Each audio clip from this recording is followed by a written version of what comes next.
not every patient require hair transplant. Okay. And not all the bald patient can be treated with the medicine.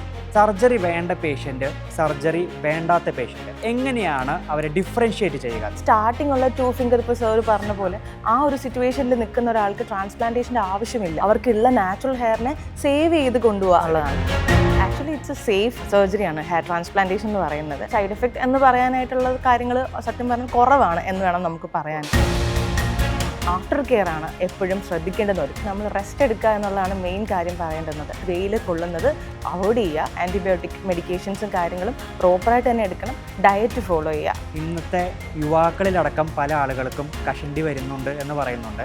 ടൈമിന് ഉറങ്ങുന്നില്ല, diet proper അല്ല, അത്തരം കാര്യങ്ങളൊക്കെ ഇതിനെ effect ചെയ്യുന്ന കാര്യങ്ങളാണ്. ചില ആൾക്കാർ ചോദിക്കാറുണ്ട്, സർജറി കഴിഞ്ഞ് കഴിഞ്ഞാൽ മൈഗ്രെയിൻ വരാറുണ്ടോ? ഒരിക്കലും ഇല്ല. ഓൾറെഡി മൈഗ്രെയിൻ ഉള്ള ഒരാളാണെങ്കിൽ അവർക്ക് ഉണ്ടാവാം, പക്ഷേ ട്രാൻസ്പ്ലാന്റേഷൻ്റെ ഭാഗമായിട്ട് അവർക്കൊരു മൈഗ്രെയിൻ ഒന്നും അവിടെ ഉണ്ടാവുന്നില്ല. ഹെയറിൻ്റെ കാര്യത്തിൽ മാത്രം സ്ട്രെസ്ഡ് ആയിട്ടുള്ള കുറേ ആൾക്കാരെ നമ്മൾ കാണുന്നുണ്ട്. ഇത്രയും സ്ട്രെസ്ഡ് ആയിട്ട് എടുക്കേണ്ട കാര്യങ്ങളില്ല, സൊല്യൂഷനുള്ള കാര്യങ്ങൾ മാത്രമേ എല്ലാം കൊണ്ടും ഉള്ളൂ.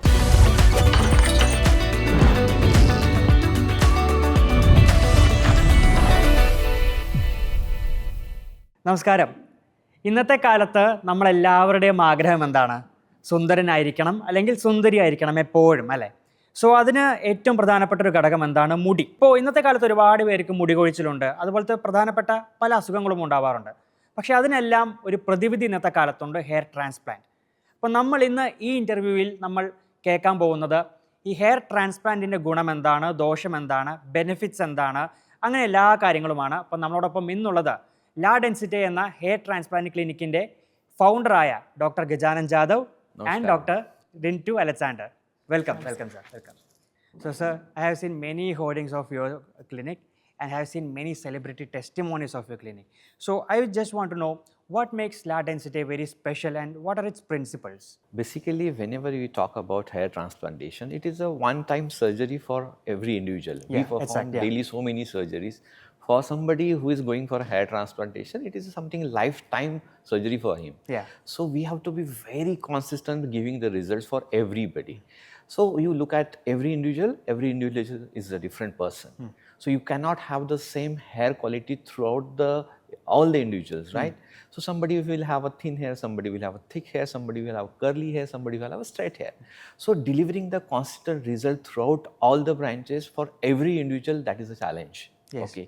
So that is why La Density has that maximum consistency ratio throughout the India, delivering the same results for every individual. It's not about only celebrities. Yes. It's for everybody. Because for me, I'm a celebrity. For you, you are a celebrity. Yes. For me, every individual is same. Yeah. To give a naturally looking result, that is a basic aim of hair transplantation, and that La Density is always trying to do that. So that is a principle that every graft, every hair, what we take it out from your body should survive. So this is a basically, basic principle. hair is a part of everyone's confidence, right? Yes. So you guys boost their confidence, right? Yeah. So that's what you do. So whenever I talk about hair transplantation, I don't say that it's a cosmetic surgery.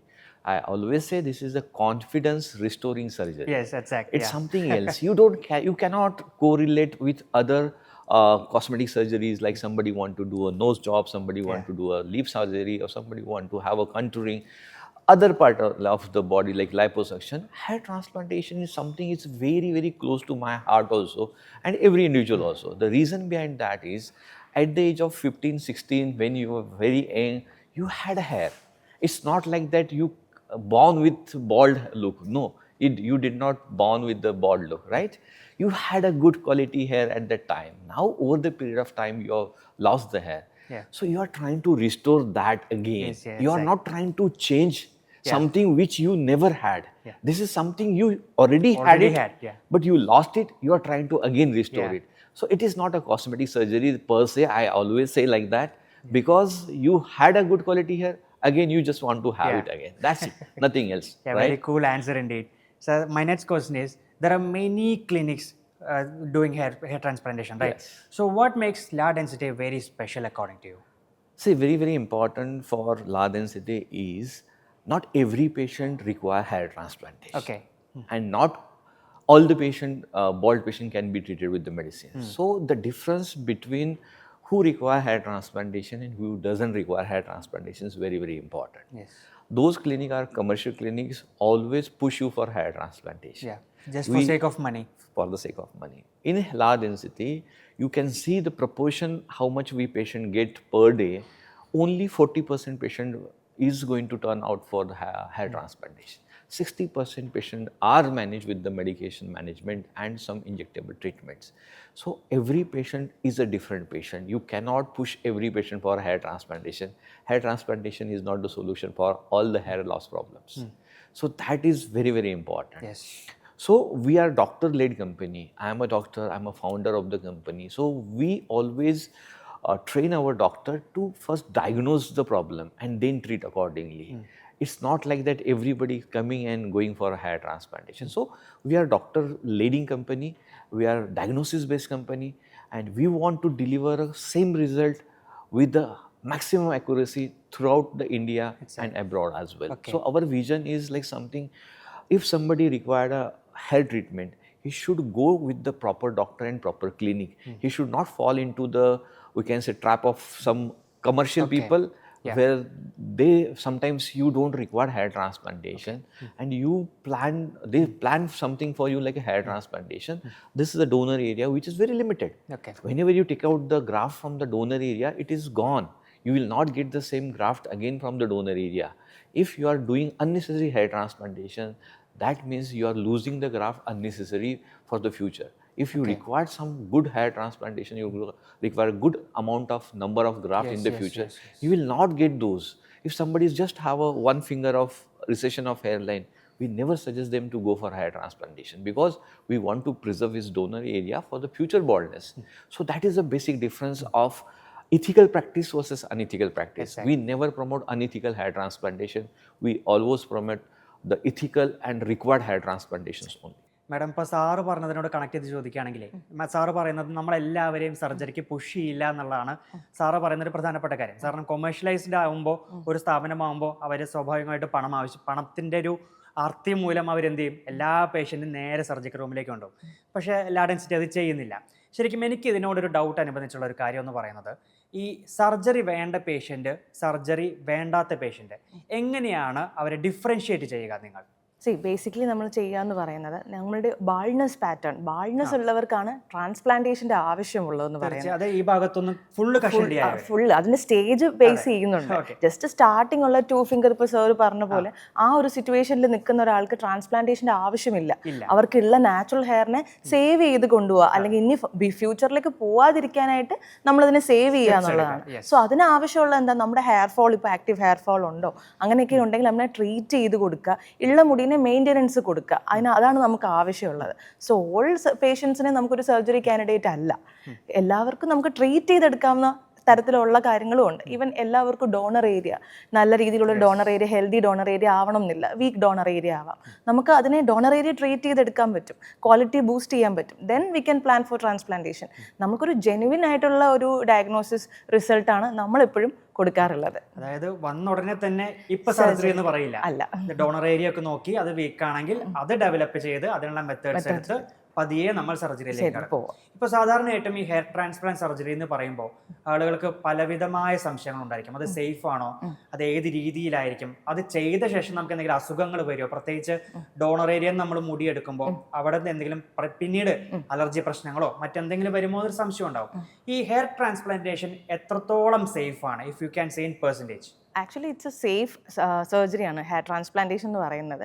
അങ്ങനെ ഒരു side effect എന്ന് പറയാനായിട്ടുള്ള കാര്യങ്ങൾ സത്യം പറഞ്ഞാൽ കുറവാണ് എന്ന് വേണം നമുക്ക് പറയാനായിട്ട്. ആഫ്റ്റർ കെയർ ആണ് എപ്പോഴും ശ്രദ്ധിക്കേണ്ടതെന്ന് വരും. അത് ഏതൊരു സർജറിക്കും വേണ്ടുന്ന പോലെ തന്നെ ട്രാൻസ്പ്ലാന്റേഷൻ ചെയ്ത് കഴിഞ്ഞിട്ട് ആഫ്റ്റർ കെയർ വേണം. ഇപ്പോൾ ഡോണർ ഏരിയ ഹീൽ ആവാനുള്ള ടൈം നമ്മൾ അവിടെ കൊടുക്കണം.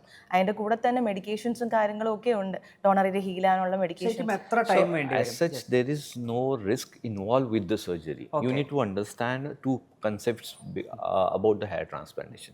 Whether it's a high risk surgery, like if you talk about a cardiac surgery, suppose you are doing bypass, it's a very high risk surgery. Patient can die when you are operating the surgery, right?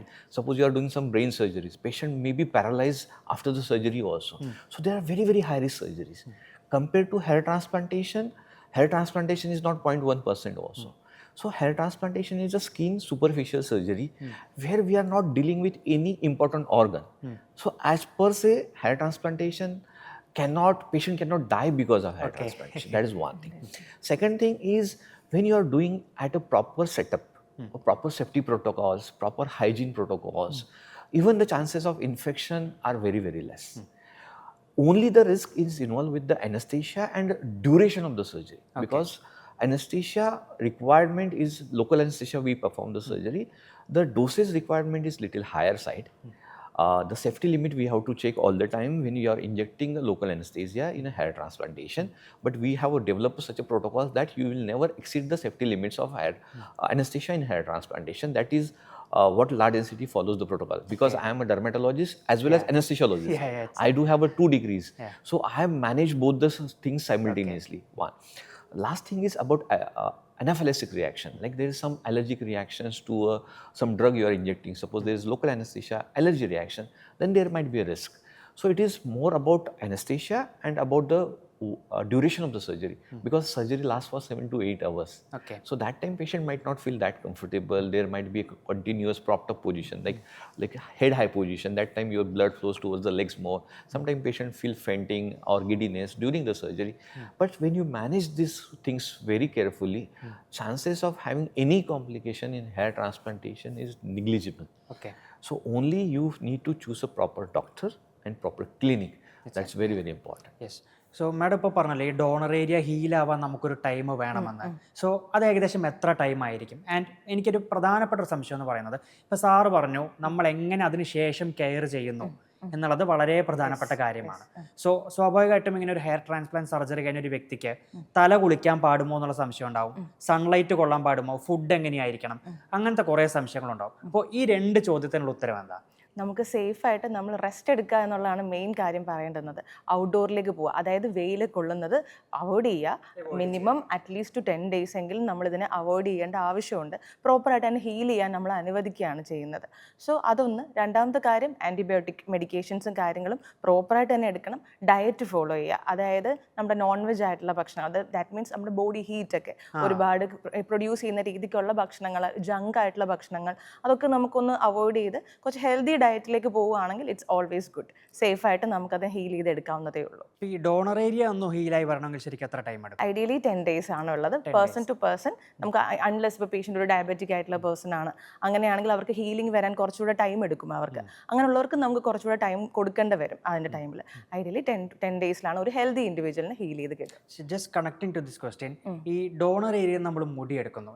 ഞാനിങ്ങനെ research ചെയ്യുമ്പോൾ പലരും എന്നോട് ചോദിച്ച സംശയമാണ്, നിങ്ങളിത് ചോദിക്കണം ഇവരോടൊന്ന് ചോദിച്ചിരുന്നു. അപ്പോൾ ഈ ഭാഗത്ത് നമ്മൾ ഡോണർ ഏരിയയുടെ ഭാഗത്ത് മുടി പിന്നീട് നരയ്ക്കുമോ?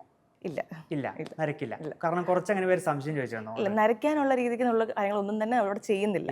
What ever hair you have, നമുക്ക് ഉള്ള മുടിയാണ് നമ്മളത് എടുത്ത് വെക്കുക.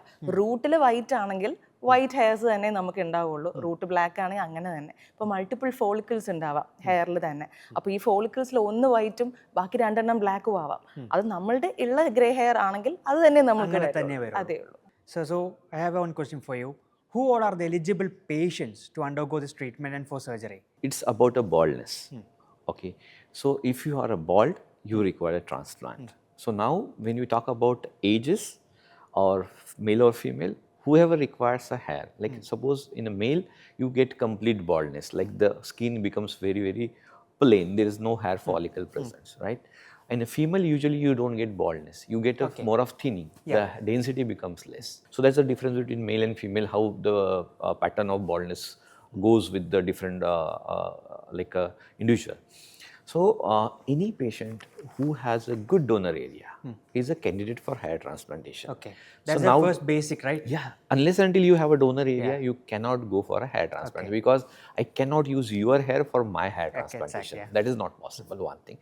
Second thing is, suppose I do get few patients with the 20 years of age who are not eligible for hair transplantation because he doesn't have a good donor area. Nowadays, the baldness is happening very, very early stages of it.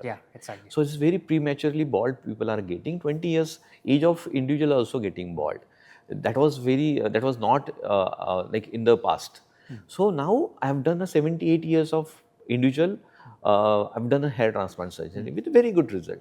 So age criteria as such, there is no age criteria, but we don't perform early stages of hair transplantation. Like early stages of baldness, we don't go for hair transplantation that way. Like suppose 1 finger, 2 finger, we try to avoid because baldness is a continuous process. Suppose somebody, family is having like a complete baldness, and today that person is coming that I'm 22 years of age, I just started recessing of my hairline, please go for a surgery. We will say that this is not your final stage of baldness. Let the baldness progress more, maybe a 3 finger or 4 finger. That time it will be more convenient for you also to go for a hair transplantation because the available graft we can use in a proper way. If you plan to go very low hairline, the graft might be exhausted and tomorrow we will not have a transplant, hair for the transplant because you might go up to this level of baldness, that time from where we'll get the hair. So we try to avoid early stages of hair transplantation rather than age. We start doing hair transplantation from 20 years onward till the time patient do have a donor area for the hair transplantation. So that's the basic age group, right? 20 years from 20 years onwards we plan, depending on the stage of baldness. Okay madam, sir പറഞ്ഞൊരു പ്രധാനപ്പെട്ട കാര്യമുണ്ട്. കാരണം ഇന്നത്തെ യുവാക്കളിലടക്കം പല ആളുകൾക്കും കഷണ്ടി വരുന്നുണ്ട് എന്ന് പറയുന്നുണ്ട്. അതുകൂടാതെ അവർ അനുഭവിക്കുന്ന മറ്റൊരു കാര്യം നരച്ച മുടി. അപ്പോൾ എനിക്കടക്കം നരച്ച മുടിയുണ്ട് കേട്ടോ. എനിക്ക് അത്ര പ്രായമില്ല, ഒന്നുമില്ല, പക്ഷേ തല കയറി തുടങ്ങുന്നുണ്ട് പല പേർക്കും. അപ്പോൾ ശരിക്കും ഇന്നത്തെ കാലത്ത് യുവാക്കളിലും യുവതികളിലും ഇത്രയും പെട്ടെന്ന് തന്നെ ഇങ്ങനെ മുടി കയറാനും അവരിങ്ങനെ ബാൾഡാവാനും മുടി നരയ്ക്കാനും ഒക്കെ എന്തായിരിക്കും കാരണം? ജനറ്റിക്കൽ നമുക്ക് മനസ്സിലാക്കാൻ പറ്റും, പക്ഷെ അല്ലാതെ എന്തായിരിക്കും കാരണം? ഒന്ന് മെയിൻ കാര്യം പറഞ്ഞത് തന്നെയാണ്, ജനറ്റിക് തന്നെയാണ് ഒരു കാരണം വരുന്നത്. ഇനി അതല്ല, നമ്മൾക്ക് നമ്മുടെ ലൈഫ് സ്റ്റൈൽ ഫാക്ടേഴ്സ്, നമ്മളുടെ ഉറക്കം, ടൈമിന് ഉറങ്ങുന്നില്ല, ഡയറ്റ് പ്രോപ്പർ അല്ല, അത്തരം കാര്യങ്ങളൊക്കെ ഇതിനെ എഫക്റ്റ് ചെയ്യുന്ന കാര്യങ്ങളാണ്. നമ്മുടെ ന്യൂട്രീഷൻ സൈഡ് അതും നമുക്ക് എഫക്റ്റ് ചെയ്യുന്ന കാര്യങ്ങളാണ് ഇതെല്ലാം വരുന്നതെന്ന് പറയുന്നത്. രണ്ടാമത്തെ കാര്യം, നമുക്ക് എന്തെങ്കിലും സ്കിൻ റിലേറ്റഡ് ആയിട്ടുള്ള കണ്ടീഷൻസ് എന്തെങ്കിലും ഉണ്ടെന്നുണ്ടെങ്കിൽ, ഓട്ടോ ഇമ്മ്യൂൺ ആയിട്ടുള്ള രീതിയിലായാലും എന്തെങ്കിലും സോറിയാറ്റിക് രീതിയിലുള്ള ഡാൻഡ്രഫ്, അങ്ങനത്തെ ഇതിലും കുറച്ച് ഹെക്ടിക് അങ്ങനത്തെ രീതിയിലുള്ള ഒരു ഇഷ്യൂസ് എന്തെങ്കിലും ഉണ്ടെങ്കിലും ഹെയർ ഫോൾ കൂടുന്നത് കൂടുതലായിരിക്കും നമുക്ക് വരുന്നത്. പലപ്പോഴും ബാൾഡ്നെസ് വരുന്ന പാറ്റേൺ എപ്പോഴും ആൻഡ്രോജനറ്റിക് അലൂപേഷ്യ നമ്മൾ പറയുമ്പോഴും there is A multi factoral reason ഉണ്ട് അവിടെ ഹെയർ ഫോളിന് പലപ്പോഴും വരുന്നത്. ന്യൂട്രീഷൻ ആവാം, മെറ്റബോളിക്കലി ആവാം, ഇനി സൈക്കോളജിക്കലി ആവാം, ഇനി എന്തെങ്കിലും നിങ്ങൾക്കൊരു എന്താ പറയുക ഒരു ട്രോമാറ്റിക് സിറ്റുവേഷൻസ് ഇവിടെ കടന്നു പോകുന്ന ആൾക്കാരൊക്കെ ആണെങ്കിൽ അതിന്റെ പേരിൽ നമുക്കൊരു ഹെയർ ഫോൾ ഉണ്ടാവാനുള്ള ചാൻസ് ഉണ്ട്. വെള്ളം അതിനൊരു പ്രശ്നമാവാറുണ്ടോ?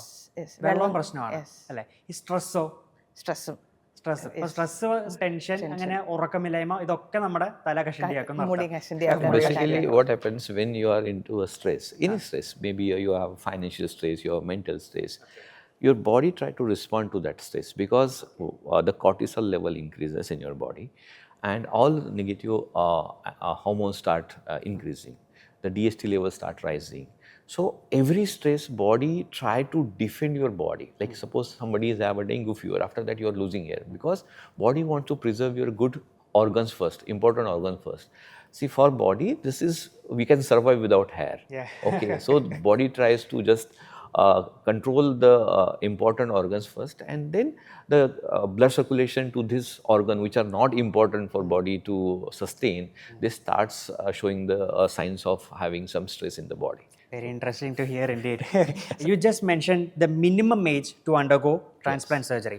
So what is the maximum age? There is no maximum age as such because I always talk about quality of donor area. If you have a good donor area, if one person come to me for 100 years of age also, I can plan for a surgery. I don't have any restriction for the upper age. ഇപ്പോൾ 90 വയസ്സ് ആളാവട്ടെ, 100 വയസ്സുള്ള ആളാവട്ടെ, 80 വയസ്സ് എത്രയാവട്ടെ, donor area ഉണ്ടെങ്കിൽ നമുക്ക് transplantation surgery നടക്കാം.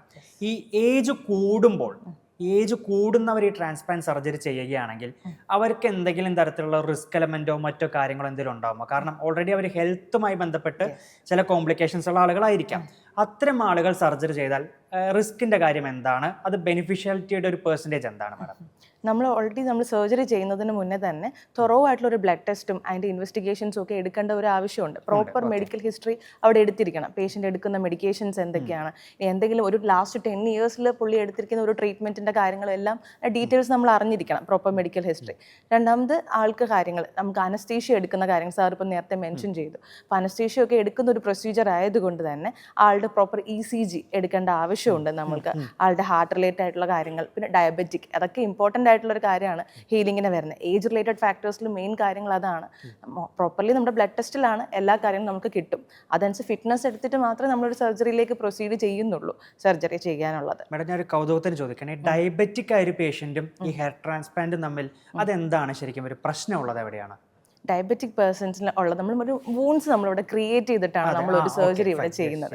അപ്പോൾ അത് നമുക്ക് ഈ നോർമലി ഡയബറ്റിക് ഉള്ള ആൾക്കാർക്ക് പറ്റുന്ന ഒരു കാര്യം എന്ന് പറഞ്ഞാൽ വൂണ്ട് ഹീലിംഗ് അവർക്ക് ഡിലേഡ് ആവുക എന്നുള്ള കാര്യമാണ് നോർമലി അവിടെ ഉണ്ടാവുക. അതായത് രക്തം കട്ടി പിടിക്കുക എന്നുള്ളത് വളരെ പതുക്കെ സംഭവിക്കുന്നുണ്ടാവുള്ളൂ അവരുടെ. Any surgery, see, diabetes patient also can go under surgery. Okay. But the diabetic level needs to be under control. That is more important. So HbA1c, your fasting and postprandial sugar levels should be under control, so that the healing will be better and there should not be any complication. Like infection rate is more in a diabetic patient, right? So these are the things we need to control. Suppose you have somebody is on a antiplatelets agent. Suppose after heart attack, somebody is on other medication also which makes your blood thin. Even those patients also we operate, but with the proper fitness from the cardiologist, proper fitness from the physicians, and we take all the necessary precautions while doing the surgery.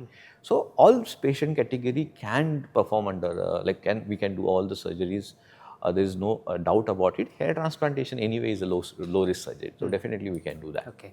So there are many techniques nowadays, right, to do the surgery and all. Yes. When I was coming through this, I just came to know that there are many techniques like FUE and FUT. Yes. So what are the main difference between them, sir? Recently, there are two major techniques which gives the maximum natural looking results. So we have just now, we are not doing any previously old surgeries. We are doing FUT or FUE, basically two.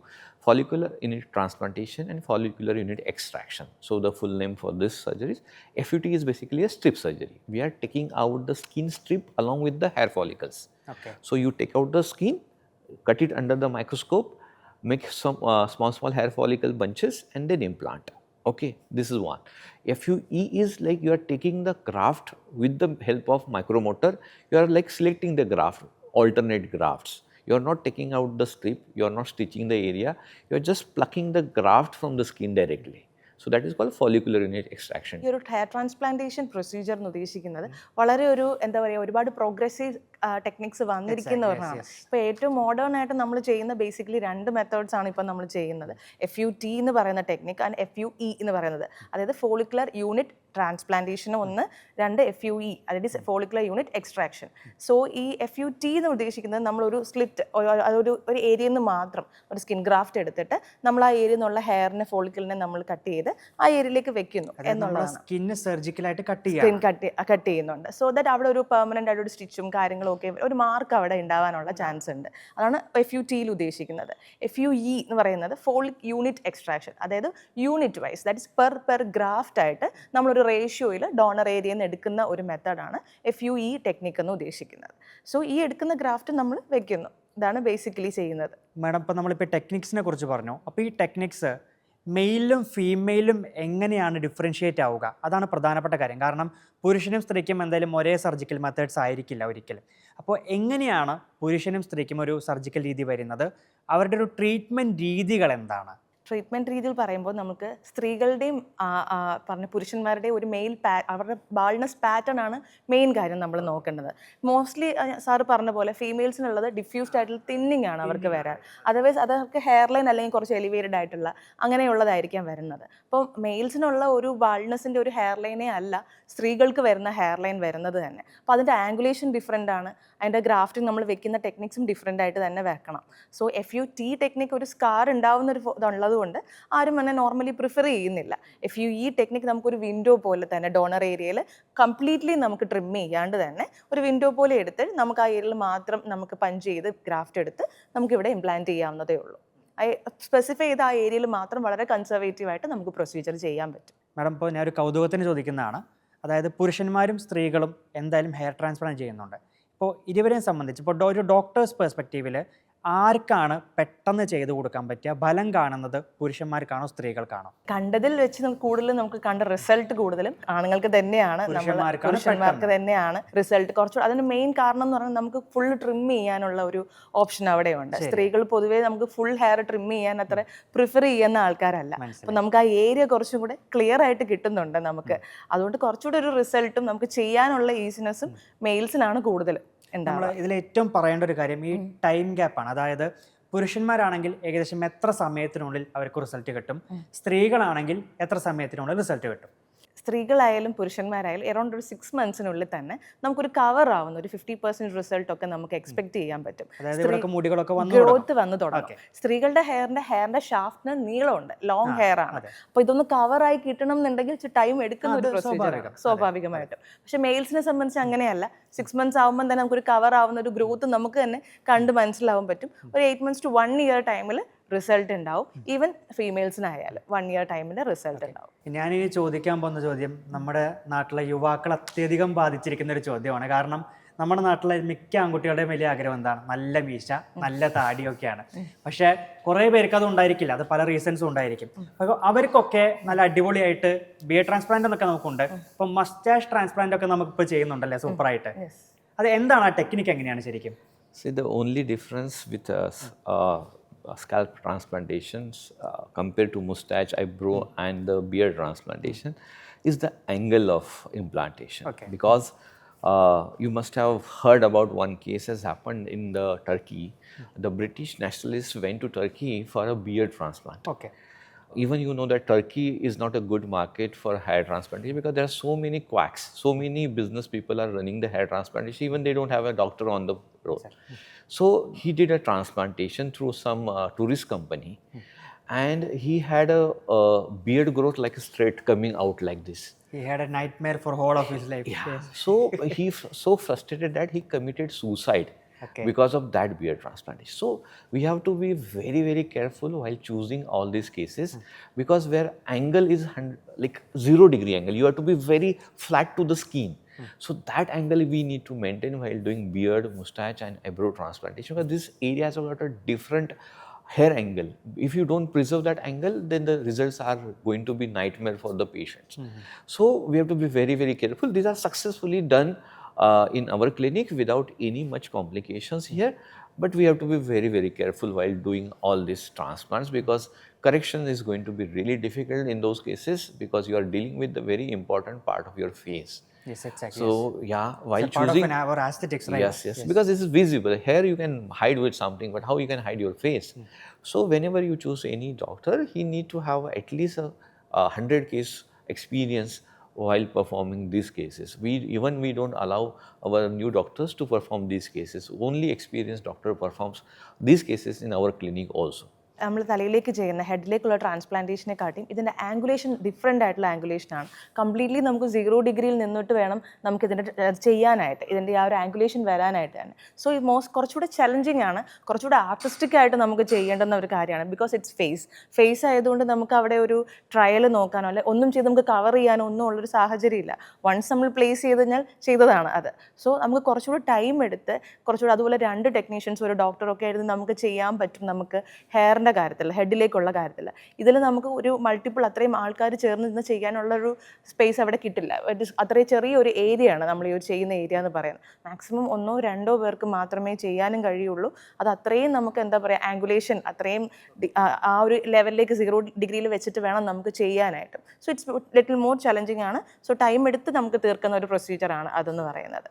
Madam, നമ്മളിപ്പോൾ മീശ താടിയുടെ കാര്യമൊക്കെ പറഞ്ഞു. അപ്പോൾ പുരികം നമുക്ക് ചെയ്യാൻ പറ്റും, ഒക്കെ നമുക്ക് ട്രാൻസ്പ്ലാന്റ് ചെയ്യാൻ പറ്റും. പക്ഷേ ഇതൊക്കെ സേഫ് ആണോ? അതാണ് ഞങ്ങൾ യുവാക്കൾക്ക് അറിയേണ്ട ഒരു കാര്യം. ഇത് അണ്ടർ ലോക്കൽ അനസ്തീഷ്യയിൽ ചെയ്യുന്ന ഒരു പ്രൊസീജിയർ തന്നെയാണ്. വളരെ സേഫ് ആയിട്ട് തന്നെ നമുക്ക് ചെയ്യാം.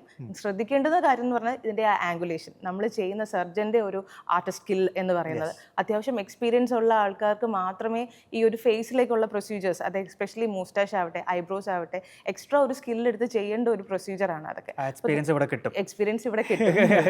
അപ്പോൾ നിങ്ങൾ ചെയ്യുന്ന സർജൻ്റെ കാര്യങ്ങൾ വിശ്വസിച്ച് വരിക.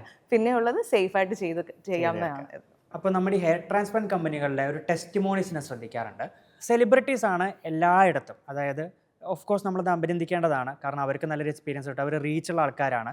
അവരുടെ ടെസ്റ്റിമോണീസ് കൂടുതൽ ആൾക്കാരിലേക്ക് എത്തും. അപ്പോൾ സാധാരണക്കാരിങ്ങനെ കുറേ പേര് ചിന്തിക്കും, ഇവർ നമുക്കൊന്നും ചെയ്തു തരില്ലേ, അല്ലെങ്കിൽ നമുക്കൊന്നും അതിന് ബലമില്ലേ എന്ന് സാധാരണക്കാർ ചിന്തിക്കാറുണ്ട്. അപ്പോൾ അതിനെന്താണ് ശരിക്കും നിങ്ങൾക്ക് മറുപടി ഉള്ളത്? സെലിബ്രിറ്റീസ് മാത്രമല്ല, ഇപ്പോൾ നമുക്ക് സാധാരണക്കാർക്ക് കൂടെ അഫോർഡബിൾ ആവുന്ന രീതിക്കാണ് നമ്മളൊരു ട്രാൻസ്പ്ലാന്റേഷൻ്റെ കാര്യങ്ങൾ ഇപ്പോൾ വരുന്നതെന്ന് പറയുന്നത്. കൂടുതലും സെലിബ്രിറ്റീസ് ആണ് ഒരു മീഡിയയുടെ ഫ്രണ്ടിലേക്ക് വന്ന് ഇതിനെ ഒന്ന് എന്താ പറയുക, എല്ലാവരെയും ഒന്ന് അറിയിക്കുക എന്ന് പറയുന്നത്. സാധാരണക്കാർക്ക് അവർ വന്ന് ഓട്ടോ ഡ്രൈവേഴ്സ് ആയിട്ടുള്ള ആൾക്കാരാകട്ടെ, നമ്മൾ സാധാരണ ജോലി ചെയ്യുന്ന ഗവൺമെൻറ് ജോലി സാധാരണ ചെയ്യുന്ന ജോലിയുള്ള ആൾക്കാരും ഒക്കെയും വന്ന് ട്രാൻസ്പ്ലാന്റേഷൻ ചെയ്യുന്നുണ്ട്. കൂടുതലും അവർ വീഡിയോയിൽ തരാനായിട്ടോ അല്ലെങ്കിൽ അവരുടെ ഫേസ് അവർ ഒന്ന് പോപ്പുലാരിറ്റി കൊടുക്കാനോ താല്പര്യപ്പെടുന്നില്ല.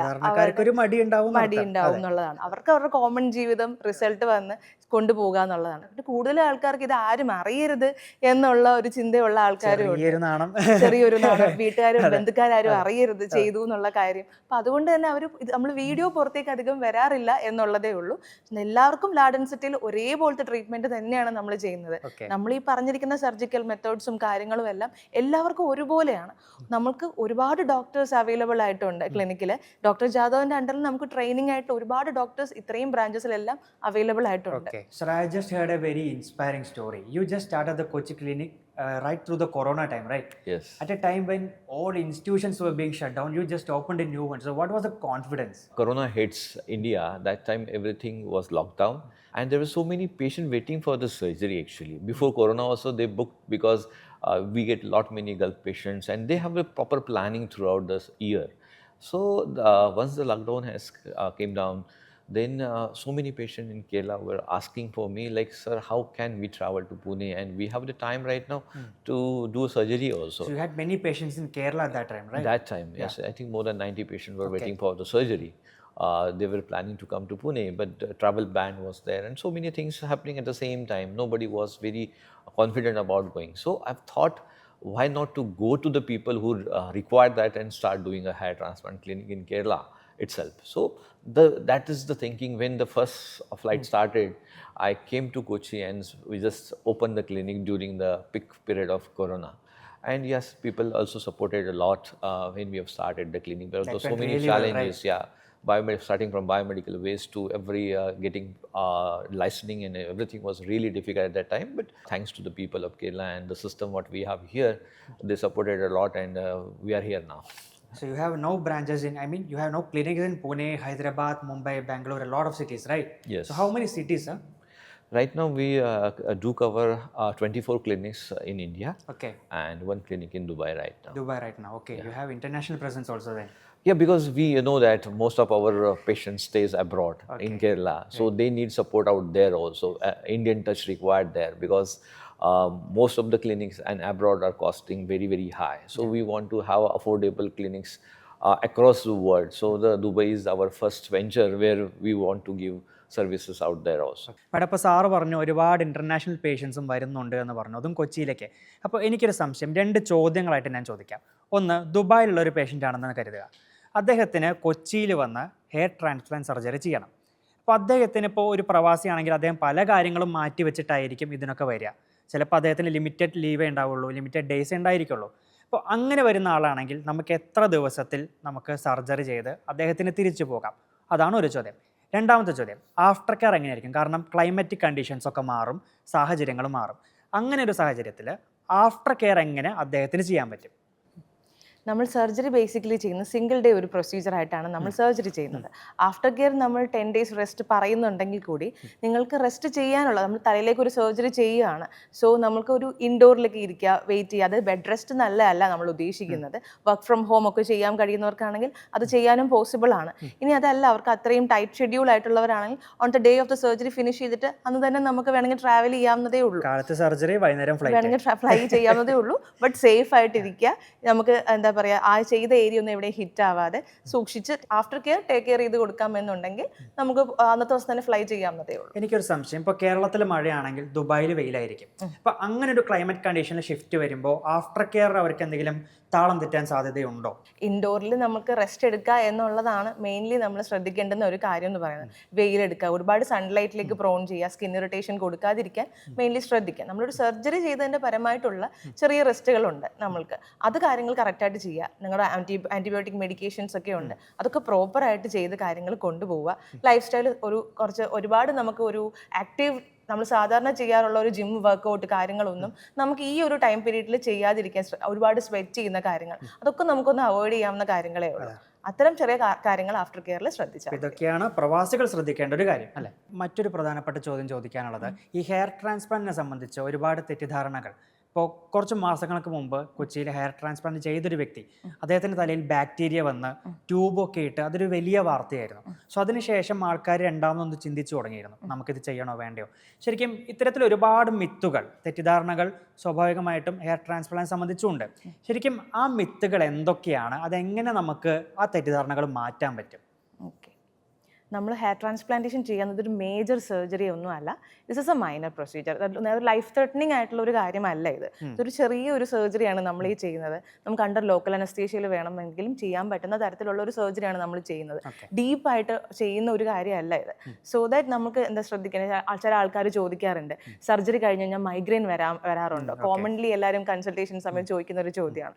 ഒരിക്കലും ഇല്ല. നമ്മൾ ആ ഒരു മൈഗ്രെയിൻ ചെയ്യുന്ന രീതി, ഓൾറെഡി മൈഗ്രെയിൻ ഉള്ള ഒരാളാണെങ്കിൽ അവർക്ക് ഉണ്ടാവാം. പക്ഷേ ട്രാൻസ്പ്ലാന്റേഷൻ്റെ ഭാഗമായിട്ട് അവർക്കൊരു മൈഗ്രെയിൻ ഒന്നും അവിടെ ഉണ്ടാവുന്നില്ല. പിന്നെയുള്ളത് ആൾക്കാർക്ക് ഉണ്ടാവുന്ന ഒരു മിത്ത് എന്ന് പറഞ്ഞാൽ സൈഡ് എഫക്റ്റ് ഉണ്ടോ എന്നുള്ളതാണ് ചോദിക്കുന്നത്. ആസ് ഇഫ് മേജർ ആയിട്ടുള്ള ഒരു സൈഡ് എഫക്റ്റ് ആയിട്ടുള്ള ഒന്നും തന്നെ ഇല്ല ഇതിനകത്ത് നമ്മൾ ചെയ്യുന്നതിൽ. ആഫ്റ്റർ കെയറും കാര്യങ്ങളും ഒക്കെ ശ്രദ്ധിച്ച് ചെയ്ത് കഴിഞ്ഞാൽ നമുക്ക് ഇത്രയും ടെൻഷൻ ആവേണ്ട ഒരു കാര്യങ്ങളില്ല. മെയിൻ്റനൻസ് ചെയ്ത് കൊടുക്കുക എന്നുള്ളതേ ഉള്ളൂ.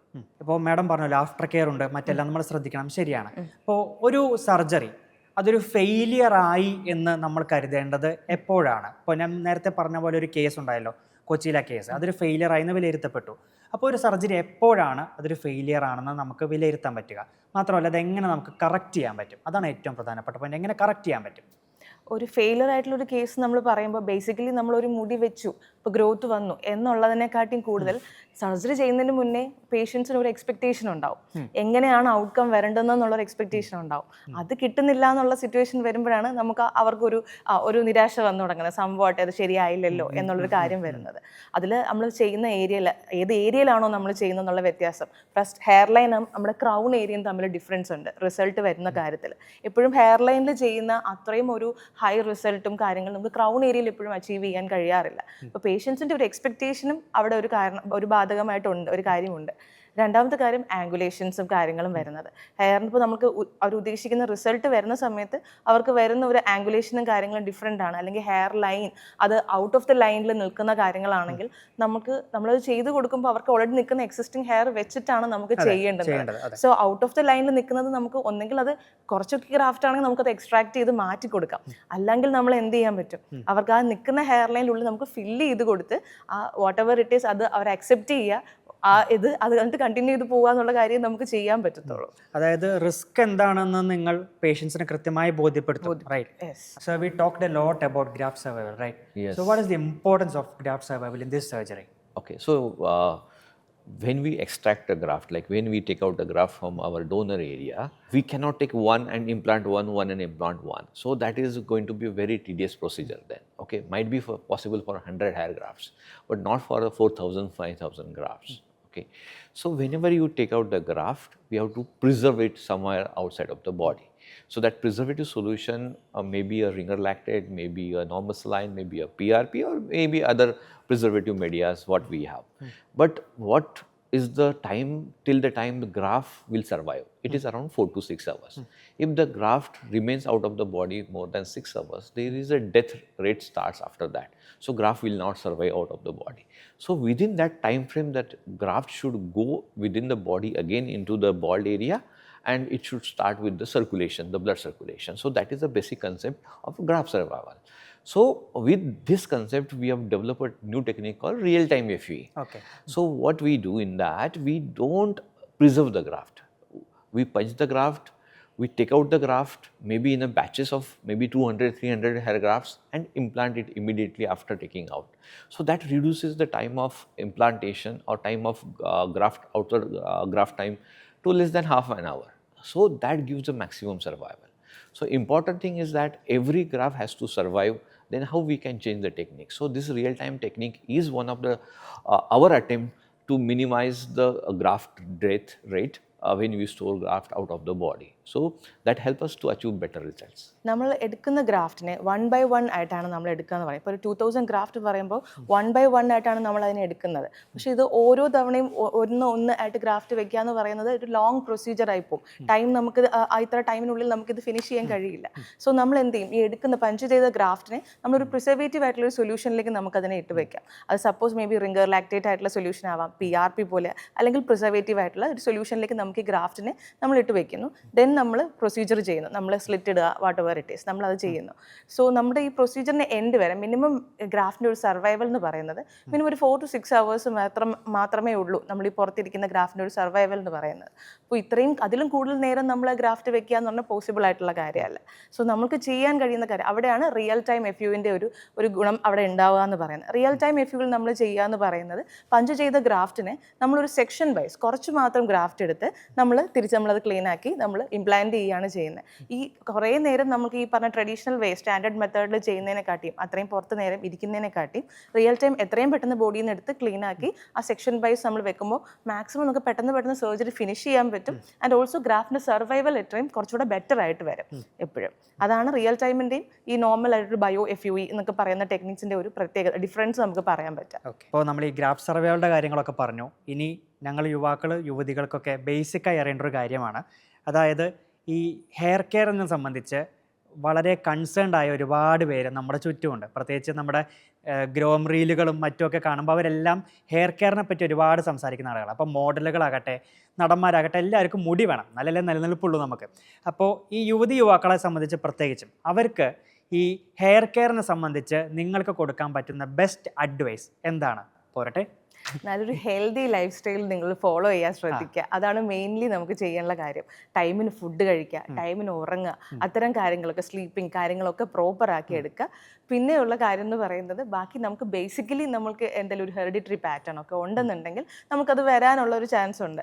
പക്ഷേ നമുക്കിതിനെ മെയിൻറ്റെയിൻ ചെയ്യാൻ മാർഗ്ഗങ്ങളുണ്ട്, സൊല്യൂഷൻസ് ഉണ്ട്. സോ ഒരുപാട് ഈ ഹെയറിൻ്റെ കാര്യത്തിൽ മാത്രം സ്ട്രെസ്ഡ് ആയിട്ടുള്ള കുറേ ആൾക്കാരെ നമ്മൾ കാണുന്നുണ്ട്, പേഷ്യൻസ് ആയിട്ട് വരുന്നുണ്ട്. ഇത്രയും സ്ട്രെസ്ഡ് ആയിട്ട് എടുക്കേണ്ട കാര്യങ്ങളില്ല, സൊല്യൂഷനുള്ള കാര്യങ്ങൾ മാത്രമേ എല്ലാം കൊണ്ടും ഉള്ളൂ നമുക്ക് ചെയ്യുന്ന കാര്യങ്ങൾ. പിന്നെ ഡാൻഡ്രഫ് ഒന്നും വരാതെ ഹെയറിൻ്റെ സ്കാൽപ്പ് കണ്ടീഷനെ മെയിൻറ്റെയിൻ ചെയ്ത് കൊടുക്കുക, നന്നായിട്ട് വാട്ടർ ഇൻടേക്ക്, പിന്നെ പ്രോട്ടീൻ റിച്ച് ഫുഡുകൾ കഴിക്കുക. ഹെയർ എന്ന് പറയുന്നത് നമ്മൾ കഴിക്കുന്ന ഭക്ഷണത്തിലാണ് മെയിൻ കാര്യം, നമ്മുടെ ലൈഫ് സ്റ്റൈലിലാണ് മെയിൻ കാര്യം ഇരിക്കുന്നത്. അപ്പോൾ പ്രോപ്പർ ഡയറ്റും കാര്യങ്ങൾ ഫോളോ ചെയ്ത് കൊണ്ടുപോവുക, അതാണ് മെയിൻലി വേണ്ടുന്നത്. So it's basically we'll talk about internal and external factors. Okay. So internal factors is like we start from the day morning with the get up early morning, do some pranayam, meditation, little bit of exercise. This is what very important to flush out your all toxins in the body. That is the first work you need to start. Then she talked already about how you have a food like protein rich food along with the vitamin C containing fruits. Then little bit of salads and all, raw fruits, raw vegetables is really important. Okay, because we already having many processed food. So we have to reduce the processed food like fried fruits. So we like KFC, we like other things very much, like we go for a fried items. So try to reduce that. That is not good for your hair also. Okay. So that is what very important, reduce the stress of your life. See whatever the physical activity you do, it gives you a good boost for your immunity also, and it reduces the stress also. Screen time has to be reduced. Social media, try to be away from lot of screen time. So people go and watch binge movies like Netflix throughout the night and all. So it creates a wrong signal to the body. So internally first you have to cleanse yourself. Okay. That is very important. Yes, exactly. Yes. External factors like you know about the water. Water quality is not that really great. Hard water we have the problems, along with the pollution we have. So environmental factor we cannot control, but try to minimize the impact of these environmental factors on your body. Okay. So this what I talk about always, internal and external. Internal we can definitely help ourselves to reduce that. Externally not much in our hand, but try to minimize that also. So you at this age, you are going to be prone for early baldness, because puberty hits little early nowadays. The people are like, kids are getting little faster, adult or adolescents I can say. So the hormonal hits is little earlier compared to the previous generation. So the main reason for losing your hair is your testosterone level, DST levels in the body. So you tend to have a little early baldness, little early hair fall. So try to reduce that with all this meditation, pranayama and other things which help you to reduce the stress on your body. So that is the message. Adopt a good lifestyle. Ultimately, one sentence is this. Exact. അപ്പോൾ ചുരുക്കി പറഞ്ഞാൽ genetics താഴെയും life style കുറച്ച് മുകളിലും, അതുകൊണ്ടാണ് പ്രധാന പ്രശ്നം വരുന്നത് അല്ലേ? എപ്പോഴും ഞാൻ സംശയിക്കുന്ന ഒരു കാര്യമാണ്, അതൊരു ജനറൽ ക്വസ്റ്റ്യൻ ആണ്, എപ്പോഴും ഇങ്ങനെ ആലോചിക്കും. നമ്മൾ ഒരുപാട് പേരോട് സംസാരിക്കുമ്പോൾ അവർ ഒരുപാട് ഷാംപൂസ് യൂസ് ചെയ്യുന്നുണ്ട്, ഹെയർ കെയർ മെറ്റീരിയൽസ് യൂസ് ചെയ്യുന്നുണ്ട്. ഇതിൻ്റെ ക്വാളിറ്റി, ഇതിൻ്റെ സംഭവങ്ങളൊക്കെ നമ്മുടെ മുടിയെ ബാധിക്കാറുണ്ടോ? മുടി കൊഴിച്ചിലിന് കാരണമാകുമോ? കഷണ്ടിക്ക് അത് വഴിവെക്കുമോ? നമ്മുടെ മുടീനെ അനുസരിച്ച് വേണം നമ്മൾ യൂസ് ചെയ്യുന്ന ഷാമ്പൂ കാര്യങ്ങളും ചെയ്യാനായിട്ട്. ഇപ്പോൾ ഒരുപാട് ഹെവി കെമിക്കൽസ് ഒക്കെ അടങ്ങുന്ന ഒരു ഷാമ്പൂ നമ്മൾ യൂസ് ചെയ്ത് കഴിഞ്ഞാൽ നമ്മുടെ മുടിക്ക് അത് ആവശ്യമുണ്ടോ എന്നുള്ളതാണ് നമ്മൾ ആദ്യം അറിയേണ്ടത്. ഇപ്പോൾ ഒരു ട്രെൻഡായിട്ട് എല്ലാവരും ചെയ്യുന്ന ഒരു sulphate free shampoo, sulphate free conditioner, അങ്ങനത്തെ ഒരു ആഡൊക്കെ നമ്മൾ ട്രെൻഡായിട്ട് തന്നെ യുവാക്കളുടെ ഇടയ്ക്കിൽ ചെയ്യുന്നുണ്ട്. ഇപ്പോൾ പേഷ്യൻസ് ചോദിക്കുന്നുണ്ട് സൾഫേറ്റ് ഫ്രീ ഷാമ്പൂ യൂസ് ചെയ്യണോ. നമ്മളുടെ ഹെയറിന് ഇപ്പോൾ സൾഫേറ്റ് ഫ്രീയുടെ ഷാമ്പൂവിൻ്റെ ആവശ്യമുണ്ടോ എന്നുള്ളതാണ് മെയിൻ കാര്യം. നമുക്ക് മുടി തിന്നാണ്, അല്ലെങ്കിൽ മുടി ഭയങ്കര ഫ്രിസ്സിയാണ്. ഫ്രിസ്സി ആയിട്ടുള്ള ഒരു ഹെയറിലേക്ക് നമ്മൾ കൂടുതൽ കെമിക്കൽ കൊടുത്തു കഴിയുമ്പോൾ അഗെയിൻ ഇത് ഫ്രിസ്സി ആവുന്നേ ഉള്ളൂ. സോ നമ്മുടെ ഹെയറിനനുസരിച്ചായിട്ടുള്ള പ്രോഡക്ട്സ് യൂസ് ചെയ്യാൻ ശ്രദ്ധിക്കുക. ഓക്കെ, അപ്പോൾ ഒരുപാട് യുവതിയുവാക്കൾക്ക് ഉപയോഗപ്രദമാകുന്ന അഡ്വൈസുകളാണ് നമ്മൾ കേട്ടുകൊണ്ടിരിക്കുന്നത്. And my last question sir, there are many clinics in India doing hair transplant surgery and all, but La Density is something different. And I would like to know, where would you place La Density in the next 5 years? So our dream and our vision for India is we should have every state one clinic at least to support the people of that state basically. So see, people are falling into a trap of commercial advertisement, social media advertisement, which land them into a wrong judgment of the clinic or wrong choice for the clinic. Our aim is to give a complete coverage throughout the India so that every individual, every person of India should get the same care, authentic care and ethical practice throughout the India. So this is our ultimate aim, so that nobody should be having no access for a good hair care treatments. So that is ultimate aim. And in the future, definitely, we would like to go with the society and do some social activities for the people of India. Firstly, we will start with the Kerala. Okay. And see, affordable hair care is going to be a priority for La Density in the future, where everybody should opt for whatever the need of his hair problem, whether it is a hair transplantation, whether it is a PRP treatment, should be very, very affordable to all individuals in Kerala as well as across the India. Yes, അപ്പോൾ ശരിക്കും നല്ലൊരു hair കെയറിൻ്റെ പ്രാധാന്യം എന്ന് പറയുന്നത്, plan A എന്ന് പറയുന്നത് നമ്മുടെ life style തന്നെയാണെന്ന് നമ്മുടെ 2 ഡോക്ടേഴ്സ് നമുക്ക് പറഞ്ഞു തന്നു. പ്ലാൻ ബി ഒന്നും ശരിയായില്ലെങ്കിൽ നിങ്ങൾക്ക് ധൈര്യമായിട്ട് La Densityയിലേക്ക് വരാം. ഇവിടെ എല്ലാത്തിനും സൊല്യൂഷനുണ്ട്. സന്തോഷമായിട്ട് നിങ്ങൾ തിരിച്ചു പോകുമെന്ന് ഇത്രയും നേരം ഇത് കേട്ടുകൊണ്ടിരുന്ന എനിക്ക് 100% ഉറപ്പാണ്. അപ്പോൾ 2 പേർക്കും thanks lot. All the best. Thank you.